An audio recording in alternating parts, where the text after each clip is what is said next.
जालना जिल्ह्यातील अंबड नगर परिषद स्वीकृत सदस्यपदी आमदार नारायण कुचे यांच्या एकनिष्ठ कार्यकर्त्यांची वर्णी लागल्याचे संकेत मिळत आहेत। नुकत्याच पार पडलेल्या नगर परिषद निवडणुकीत पक्षासाठी जीवाची बाजी लावून काम करणाऱ्या कार्यकर्त्यांना न्याय देण्यासाठी हालचाली सुरू असून शहरात सध्या 3 नावांची मोठी चर्चा रंगलेली पाहायला मिळत आहे।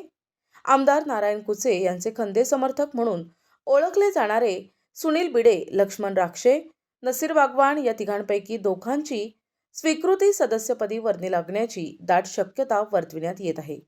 हे तिन्ही कार्यकर्ते गेल्या 10 ते 12 वर्षांपासून भारतीय जनता पक्षामध्ये पक्षवाढीसाठी अहोरात्र मेहनत घेत आहेत। विशेष म्हणजे नगर परिषद निवडणुकीत ऐनवेळी त्यांची उमेदवारी कटली होती।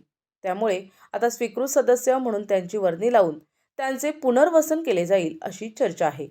ज्यांनी प्रत्यक्ष निवडणूक लढविली आहे त्यांना संधी न देता केवळ निष्ठावान कार्यकर्त्यांनाच प्राधान्य देण्याचे धोरण असल्याने या समर्थकांच्या आशा उंचावल्या आहेत।